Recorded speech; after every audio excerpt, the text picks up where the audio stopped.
2024 के लोकसभा चुनाव में मायावती का एक दांव एनडीए बनाम इंडिया की जो लड़ाई उत्तर प्रदेश में है उसे और दिलचस्प बना रहा है।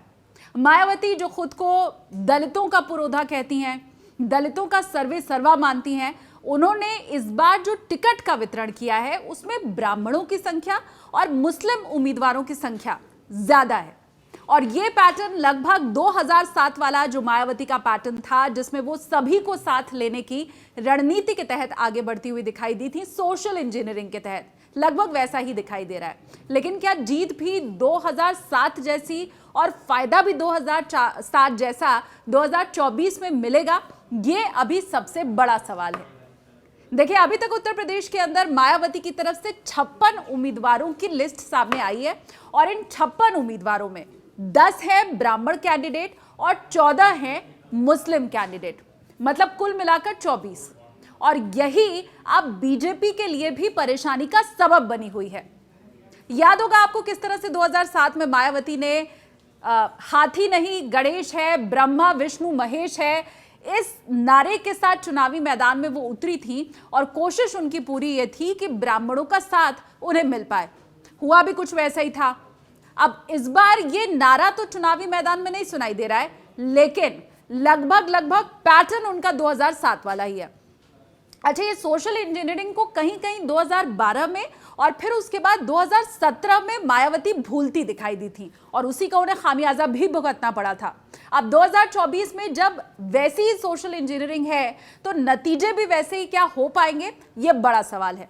अच्छा, खास बात यह कि उत्तर प्रदेश में ब्राह्मणों की अगर हम बात करें तो उनका वोट बैंक 10% से ज्यादा है, तकरीबन 12% कहा जाता है। दलितों का जो वोट प्रतिशत है वो है 23। और मायावती ये मानती है कि स्थिति चाहे कुछ भी हो या वादे कोई भी पार्टी कुछ भी करे, ये 23% जो दलित वोट बैंक है वो तो उनके साथ रहना ही है।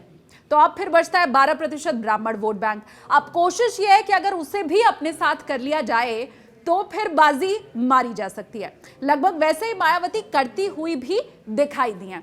अब अगर हम इंडिया गठबंधन की बात करें, 72 कैंडिडेट का नाम उनकी तरफ से सामने रखा गया है और जो मुस्लिमों को देना चाहिए टिकट, उनकी हम बात करें तो वो 10 से भी कम है। तकरीबन 7-8 मुस्लिम कैंडिडेट इंडिया गठबंधन की तरफ से सामने रखे गए हैं। तो एक तरफ तो मायावती हैं जो 20% वाले मुस्लिमों को अभी तक 25% टिकट दे चुकी हैं, 56 में 14 इतना वो दे चुकी हैं। और दूसरी तरफ इंडिया गठबंधन है जो इस मामले में मायावती से बहुत पीछे नजर आ रहा है।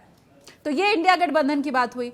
अब बात करते हैं एनडीए की। देखिए, बीजेपी का ये मानना है कि खास करके हिंदुओं में भी जो सवर्ण वोट बैंक है, जो ब्राह्मणों का वोट बैंक है, वो उनके साथ रहता है और इसी की सेंधमारी की तैयारी में अब मायावती यहां पर दिखाई दे रही हैं। तो वो जो नारा 2007 का था कि हाथी नहीं गणेश है, ब्रह्मा विष्णु महेश है, बस उसी पैटर्न पर फिर से मायावती चलती हुई दिखाई दे रही हैं। अभी कुछ कैंडिडेट के नामों की घोषणा होना बाकी है। क्या उसमें भी ब्राह्मणों को ऐसे ही टिकट मिलता है? उसमें भी क्या मुस्लिमों को ऐसे ही टिकट दिया जाता है? और इसी तरह से इनके वोट बैंक को साधने की कोशिश होती है। अपडेट ये आगे हम आपको देंगे, लेकिन फिलहाल का जो टिकट बंटवारे का गणित है वो आपके लिहाज से मायावती का कैसा है? क्या फायदा उन्हें मिलता हुआ इस चुनावों में आपको दिखाई दे रहा है? कमेंट सेक्शन में बताइए।